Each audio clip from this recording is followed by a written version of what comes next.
go. The Starship is on the launch pad. I don't know if you watch this stuff. I do watch it religiously, actually, and that's scheduled to launch today off the Starbase facility. You know, they even got a name for that town now, Starbase. And that's located near Boca Chica Beach in South Texas, right? The launch window opens up at 6:30 p.m. Central Time, 4:30 Pacific Time.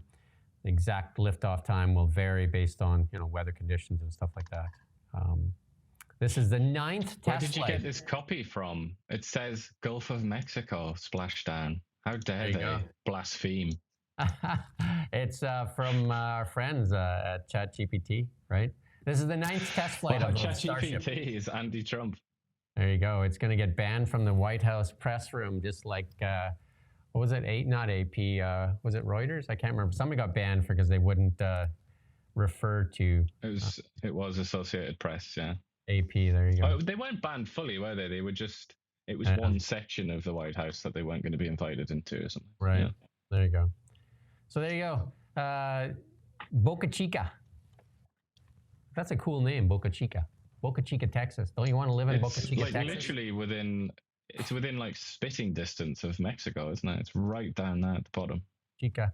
And then that little town that SpaceX has created, its own little town called Starbase, where you'll be going to Mars. And I watched a little kind of like interactive graphic there, and it shows you the window. Like it only takes, that window opens up every 18 months to get to Mars. And it's like a 6-month journey, I think. I'm going to see if I can find it here while we're, I don't know if I bookmarked it or not. That's true of a lot of celestial bodies, isn't it? That you have to wait for the perfect time. Yeah, so, but if you did it on an airplane, it would take you, like if you did it on a commercial airline, it would take you 9.9 years to get to Mars. There you go. And if you wanted to go to Jupiter at the, you know, like at an airplane, it would take you 80 years. Imagine 80 years on a WestJet economy seat. Yeah, but the Starship can reach Mars in 6 months every 26 months. So every time that window as Mars and Earth are closer together. There you go. And then we got a NVIDIA. The revenue explodes after the launch of ChatGPT. I mean, that's been a big moment. That ChatGPT moment has been huge. And we got to look at that revenue, and it's continuing to grow for NVIDIA. NVIDIA, you know, it was just a gaming chip in the past, but look at it now, right? That's astonishing, that, isn't it, actually? Yeah, I mean, my only knowledge of that company, NVIDIA, is when I was a young sprite, a young kid. They used to do the graphics cards, and it was them and one other company that begins with R, I think. I can't remember what that other one was. And it was like the two of them would pump out graphics cards every now and then. But yeah, now they've just become like one of the sort of top 5 companies in the world, maybe even top 3 or something.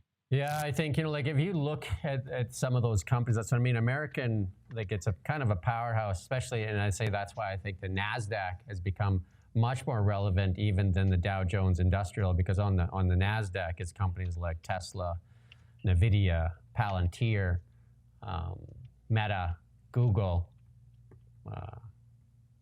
Facebook, Meta, and you know, Apple and all that kind of stuff. Like the NASDAQ is definitely a massive heavyweight, right? As far as where most of the investment dollars are flowing, Amazon, stuff like that, right?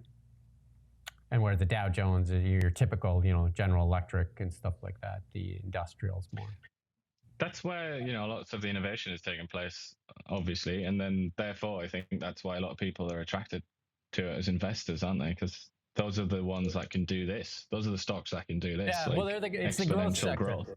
It's the growth sector for sure. It's tough for companies such as, you know, like a General Electric or a Boeing or something like that to, you know, see these astronomical growth charts, right? Unless they invent some type of technology or something like that, right? So there you go.